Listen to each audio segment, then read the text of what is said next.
नमस्कार दोस्तों, आज हम जानेंगे भारतीय इतिहास के बारे में, यानी हिस्ट्री ऑफ इंडिया। इंडिया की क्या हिस्ट्री रही है, भारत का इतिहास क्या रहा है। तो हमें सबसे पहले ये जानना होगा कि हम इतिहास ही क्यों पढ़े।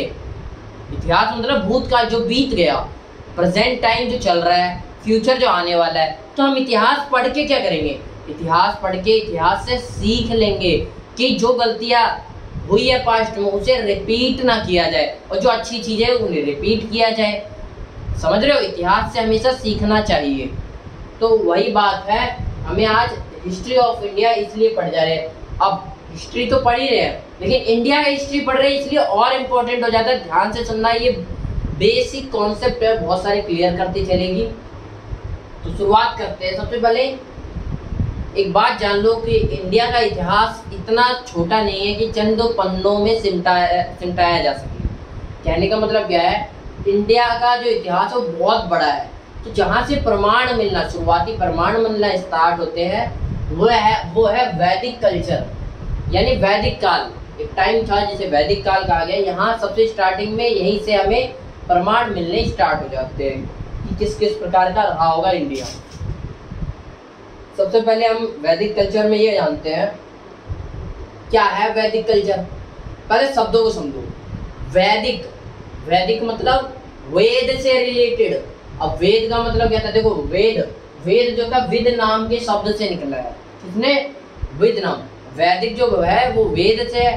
अब वेद मतलब विद, और विद का मतलब है ज्ञान, यानी ज्ञान से रिलेटेड कुछ बातें चलने वाली है। वैदिक कल्चर मतलब संस्कृति, टाइम। वैदिक कल्चर वो काल जब वेदों का चलन होता हो। वैदिक कल्चर का सीधा मतलब वैदिक काल, हिंदी में बोलो, इंग्लिश में बोलो वैदिक कल्चर। वैदिक कल्चर का मतलब क्या है? The tradition of a country depend on Veda. Vedic culture, वैदिक काल का मतलब साफ समझ में आ रहा है, वेदों का काल, जिस टाइम वेद को फॉलो किया जाता हो। वेद क्या होता है? किताबें होती हैं। तो सबसे पहले जानो क्या वैदिक कल्चर क्या होता है। द ट्रेडिशन, वो टाइम जब द ट्रेडिशन यानी जो रीति रिवाज है किसी भी कंट्री के, of a country depend on Veda, वेदों के हिसाब से किसी भी देश के रीति रिवाज को फॉलो किया जाता हो, उसी को हम वैदिक कल्चर बोलते हैं। अब वेद क्या होता है ये वाला दिमाग में आता है। देखो वैदिक काल मतलब वो काल, वो टाइम जब लोग वेद को फॉलो करते हो कंट्री को चलाने के लिए, किसी भी देश को चलाने के लिए। जैसे आज हमारे यहाँ पे संविधान है, उस टाइम वेद को फॉलो किया जाता है। अब वेद क्या होता है? वेद क्या? अर्लीस्ट, सबसे शुरुआती और सबसे पुरानी रिलीजियस बुक है। धार्मिक किताबें होती है किसकी? हिंदुओं की। हिंदुओं की सबसे शुरुआती और पुरानी जो रिलीजियस किताब है वो वेद है। तो हमने क्या सीखा वैदिक कल्चर में कि वैदिक कल्चर मतलब वैदिक काल, वो टाइम जब वेदों को फॉलो किया जाता हो एज अ कॉन्स्टिट्यूशन, संविधान की तरह देश को चलाने के लिए वेदों को माना जाता हो। वेद क्या है? सबसे शुरुआती और सबसे पुरानी रिलीजियस बुक है। रिलीजियस बुक मतलब धार्मिक किताबें हैं हिंदुओं की। अच्छा, वेदों देखो हमें क्या होता है ना, सारी चीजों को इकट्ठा नहीं पढ़ सकते, तो उन्हें बांट दिया जाता है। तो वेदों को बांटा गया 4 प्रकार से: ऋग्वेद, सामवेद, यजुर्वेद, अर्थवेद। अब इसमें एक चीज पॉइंट नोट करके रखना कि सबसे ओल्डेस्ट, ये सवाल हमेशा पूछा जाता है, सबसे ओल्डेस्ट वेद कौन सा है? ऋग्वेद सबसे ओल्डेस्ट वेद है। थोड़ी खांसी है तो कोऑपरेट करना।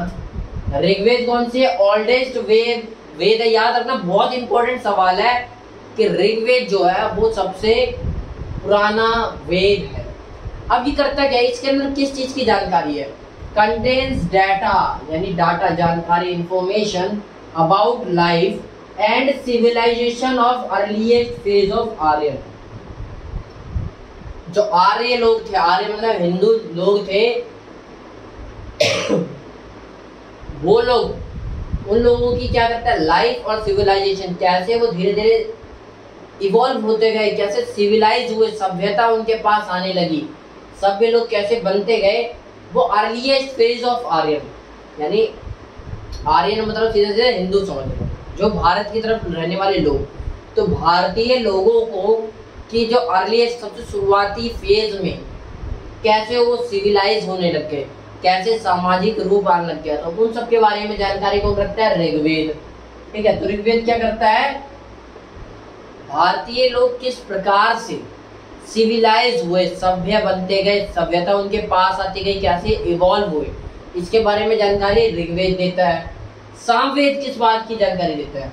तो सामवेद क्या करता है? Mainly related with the knowledge of the music at that time. उस टाइम पे किस प्रकार का संगीत हुआ करता था, इसके बारे में जानकारी देता है सामवेद। यजुर्वेद क्या करता है? हैविंग इंफॉर्मेशन रिगार्डिंग मंत्र, मंत्र के बारे में जितनी भी जानकारियां होती थी उस टाइम में, वो सारी यजुर्वेद में मिल जाएगी आपको। अब अर्थवेद क्या करता है? अर्थवेद क्या करता है? Initiation of learning about marriage, funerals. क्या होता है? ये लर्निंग की शुरुआत कराता है कि किस तरीके से और अच्छे तरीके से जिया जाए। जैसे स्टडी, सीधी सीधी बात है, स्टडी के बारे में इसमें लिखा रहता है। पढ़ाई जो आज के टाइम की किताबी पढ़ाई है वो सारी इसके अंदर रहती है, टेक्स्ट बुक की ये सब मान लो। यानी इसमें शादी कैसे होनी है, फ्यूनरल कैसे होना है, लाइफ को और बेहतर तरीके से कैसे जीना है, वो सब कौन बताएगा? अर्थवेद। मैरिज मतलब शादी, फ्यूनरल मतलब क्या होता है? अंतिम संस्कार, जब at the time of death, death के टाइम पे जो अंतिम संस्कार होता है उसे बोलते हैं फ्यूनरल। ठीक है, अच्छा इसमें बहुत इंपॉर्टेंट टॉपिक सवाल आ रखा था, तो याद रखना, डिवाइडेड इनटू 20 बुक्स, 20 किताबों में डिवाइड किया गया है, ये बात याद रखना, जिसको अर्थवेद। अच्छा, आप एक चीज को नोटिस करना, वैदिक कल्चर क्या था? जो वेदों के, जो जिस कल्चर में जिस टाइम पर वेदों को फॉलो किया जाता हो एज अ कॉन्स्टिट्यूशन, संविधान के तरीके से। तो यानी वेद क्या है? Earliest and oldest religious book है। वेद क्या है? रिलीजियस बुक है, ये बात याद रखना है, धार्मिक किताबें। तो वेद जितने प्रकार के होंगे वो सारे रिलीजियस होंगे। तो हम ये कह सकते हैं, ये जितने भी वेद है, चारों वेद, ये सारे क्या है? रिचुअलिस्टिक अप्रोच है।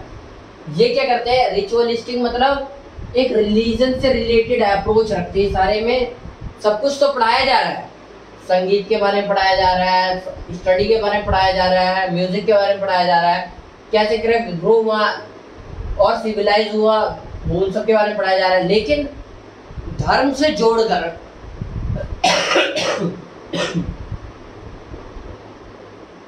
अच्छा, आप इससे एक रिलेटेड टर्म, एक शब्द आप और सुनते हो, उपनिषद। यार वेद तो समझ गया, उपनिषद क्या होता है? तो याद रखना, उपनिषद भी ऐसे कंसीडर किया जाता है वेदों का पार्ट। वेद के कुछ पार्ट को ही उपनिषद कहा जाता है, लेकिन इसमें क्या होता है? फिलोसफिकल अप्रोच होती है। क्या होती है? ये बात याद रखना, उपनिषद भी वेद है, लेकिन इसमें क्या फर्क है? इसमें फिलोसफिकल अप्रोच है, तर्कपूर्ण है, जो भी बातें हैं लॉजिकल है इसके अंदर। ये नहीं कि हर बार धर्म को रिलेट करके जोड़ दिया जाए। ठीक है, तो उपनिषद भी क्या है? वेद का ही पार्ट है, लेकिन फिलोसफिकल अप्रोच रखता है। ये सारे वेद किसके अप्रोच रखते हैं? रिचुअलिस्टिक, यानी धर्म से रिलेटेड है, लेकिन ये विदाउट धर्म होता है उपनिषद। अच्छा, पुराण क्या है? पुराण, इससे पहले याद रखना, पुराण को 20 भागों में डिवाइड किया गया है, ये याद रखना, 20 नंबर। पुराण होता क्या है? ये लाइक एनसाइक्लोपीडिया, एनसाइक्लोपीडिया मतलब विश्वकोश, जिसमें दुनिया भर की जानकारी हो। तो ये एक एनसाइक्लोपीडिया है, किसकी? स्टोरीज की, कहानियों के बारे में बहुत कुछ बता रहे हैं, दुनिया भर की बातें। किसकी स्टोरी?